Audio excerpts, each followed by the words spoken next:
Y vamos a hablar de las elecciones y el perfil del electorado. Es importante. Habíamos hablado de esto que ha señalado para una entrevista con un medio extranjero la lideresa de Fuerza Popular, Keiko Fujimori, que está en conversaciones para formar alianzas y en ese escenario estaría entreteniendo la posibilidad de no postularse por cuarta vez a la presidencia de la República.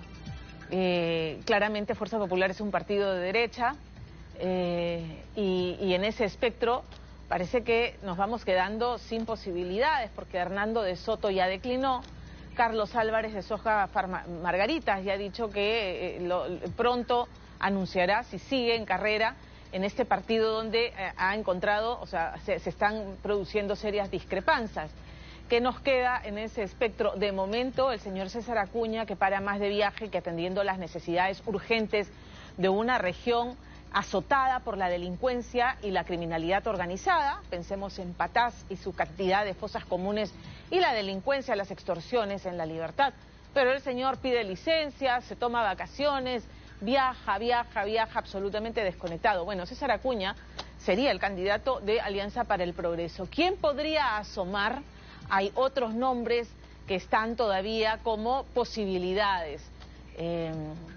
Esperemos que surja alguien que pueda cohesionar a la derecha, a la centro derecha, y ya vamos a hablar del perfil del electorado, para que satisfaga las necesidades del elector peruano.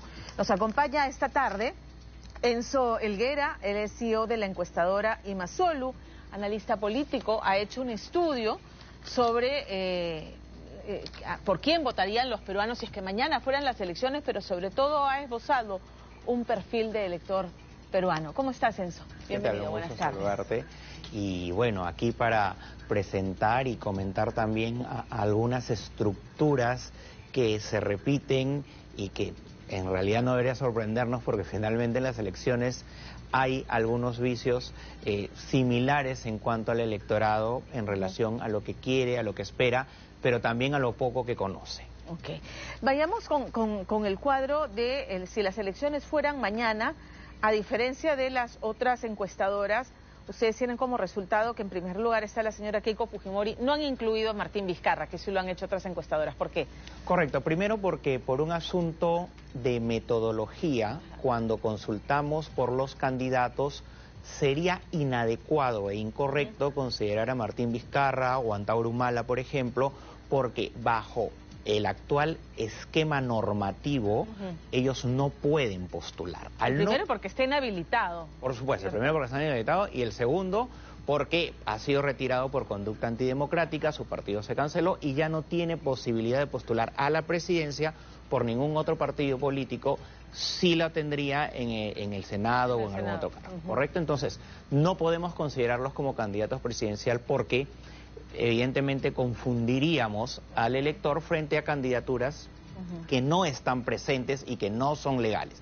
Más adelante se verá si el señor Vizcarra quizás tiene suerte en algún tribunal internacional y tiene alguna... Si le alcanza el tiempo para que se le levante la inhabilitación. Sí, pero todo eso, evidentemente estamos hablando sobre supuestos y no podemos hacer una investigación seria basándonos en esos supuestos. Correcto, correcto. Entonces, y lidera por un amplio margen sobre el alcalde de Lima, ¿no? O sea, le dobla la intención de voto. Correcto. Keiko Fujimori tiene un voto duro. Ella, en el peor escenario, incluso cuando ha estado recluida de su libertad y todo ello, la acompaña un voto duro que oscila entre el 9 y el 12%. Entonces, ahora, digamos, puesta en ese voto duro, la va a continuar acompañando, mientras que Rafael López Aliaga, con la difícil tarea que es manejar la Municipalidad de Lima Metropolitana, se coloca en una segunda posición bastante a distancia, pero que refleja en la actualidad el sentir nacional y eso ya incluye las alianzas electorales que él ha realizado en el interior del país, porque esta encuesta es nacional. Claro. Ahora, quiero ir al cuadro en el que se habla de por qué partido político votaría, porque entiendo que en la cédula no saldría rostros, sino símbolos partidarios, ¿correcto? Correcto. Ya. Entonces, con más de 4 decenas de organizaciones y partidos postulándose, ¿quiénes resultan beneficiados? Bueno, esta atomización, ¿no?, de la oferta. Mira, aunque Keiko Fujimori, que hemos visto en el cuadro anterior, tiene 12%, baja a 9% en relación a la marca partidaria, que es finalmente por cómo se va a votar. Luego, y ahí entra, por ejemplo, Acción Popular. Claro, se recoloca. Correcto, ¿cierto? que no lo hemos visto en los primeros lugares, ¿no? Con un 6%, lo mismo que Perú Libre, que tampoco está en las marcas personales, digamos, en los primeros lugares. Pero está el lapicito, pues. Así es. El lapicito, Pedro Castillo. Correcto, y se relaciona en realidad a ese electorado que terminó respaldándolo, porque además recordemos que bajo el gobierno de Castillo igual tenía una popularidad, digamos, pequeña, pero importante, ¿no? Luego sigue Somos Perú y Alianza por el Progreso con 3% respectivamente. Allí también entra la carrera Somos Perú porque César Acuña estaba con un 3% cuando se pregunta por nombre, ¿no? Claro. Por ejemplo, ese es el único caso. ¿Y ese 3% se le puede atribuir a Martín Vizcarra? Porque Martín Vizcarra se postularía, ¿no?, en ese escenario hipotético por Somos Perú. Correcto, bueno, en realidad todo depende de las conversaciones y de las negociaciones, si él va simplemente con su partido o hace una alianza, porque su partido sí está vigente, aunque él no. Claro. Correcto, entonces todo va a depender en realidad de las posibilidades, pero Somos Perú evidentemente alcanza una visibilidad y sí tiene una recordación, les guste o no a muchos de ellos, por Martín Vizcarra. Claro, ¿no? Evidentemente. Y este cuadro en particular nos hablaría de la conformación parlamentaria, ¿no? O sea, preliminarmente, ¿no? Por supuesto. ¿Cómo se repartiría? Si la foto sería ahora, si las elecciones sería ahora. Claramente, correcto. sí, eso es hoy, porque aparece el Partido Aprista, mira, reaparece el Partido Aprista, qué importante. Así y el es. FREPAP también, ¿no? Reaparece el Pescadito y reaparece la Estrella del APRA. Hay dos partidos políticos que no están en la actualidad representados, digamos, o no tienen una representación parlamentaria, pero que sí tienen una recordación, porque en su momento se votó por el FREPAP como una manera espontánea, correcto, de contestarle al sistema político, que querían a alguien que esté fuera del sistema político.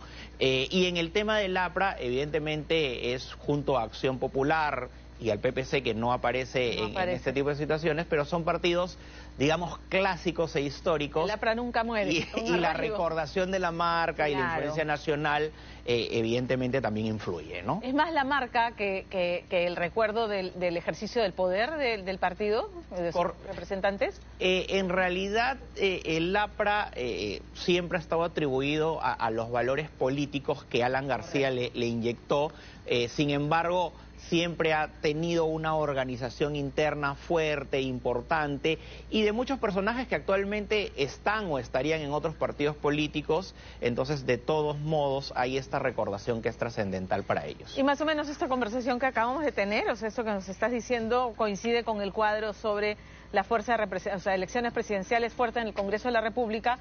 Efectivamente, pues no, la bancada mayoritaria, si eso fuera mañana, sería la de Fuerza Popular nuevamente.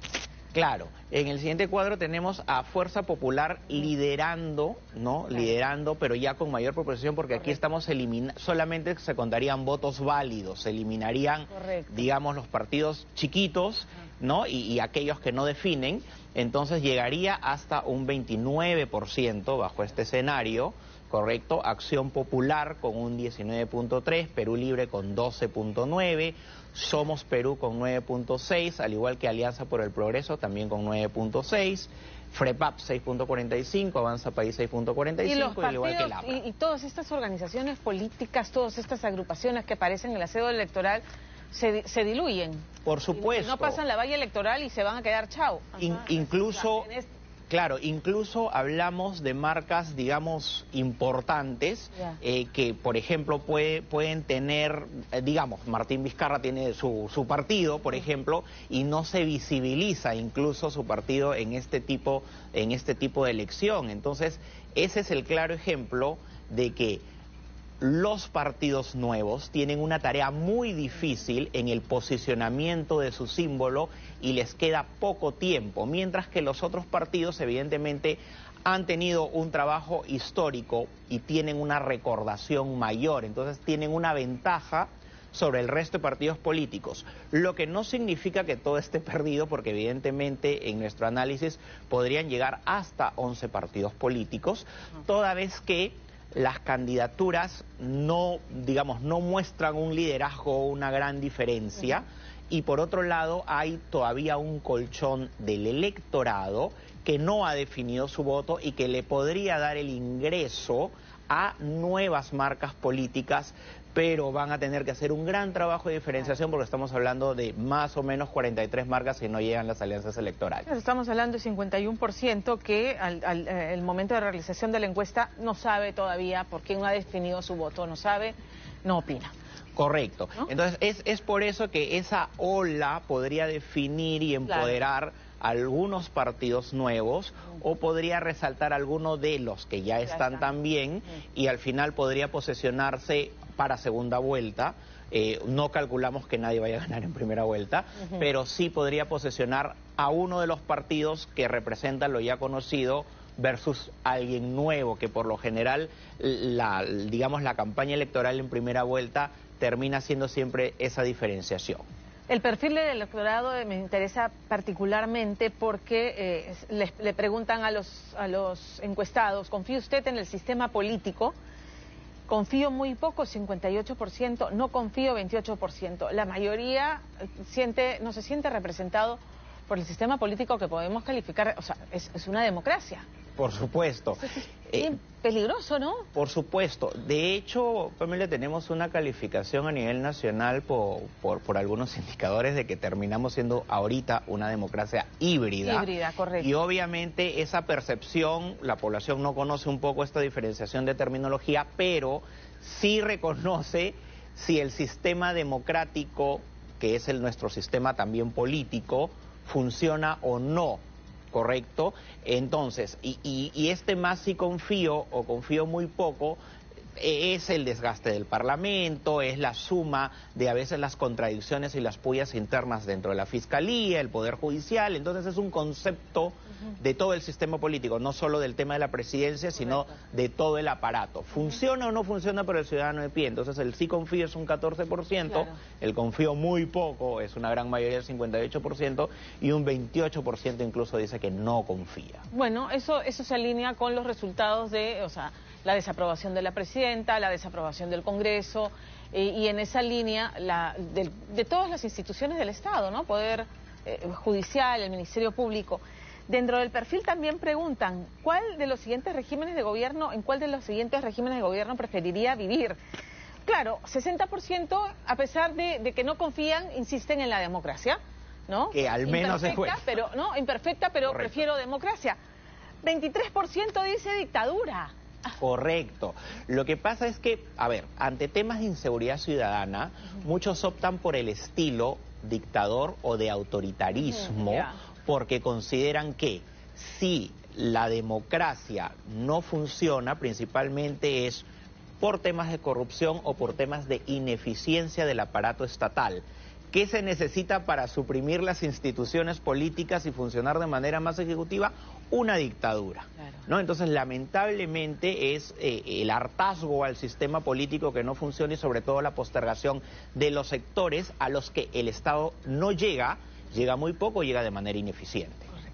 Y finalmente este otro cuadro, ¿no? ¿Cómo se autopercibe políticamente el elector peruano, ¿no? ¿Cuál de las siguientes corrientes políticas le gustaría que represente al próximo presidente del Perú en las elecciones? Y gana el centro. Sí, de hecho, históricamente, por ejemplo, cuando analizamos la elección anterior en la que Pedro Castillo, digamos, pasó a segunda vuelta y ganó las elecciones, no es, digamos, la izquierda agrupada que le termina dando la victoria, sino es la suma de la izquierda más el centro. La derecha electoralmente siempre piensa que el centro se va a inclinar hacia ellos porque quiere mantener el sistema y todo lo demás.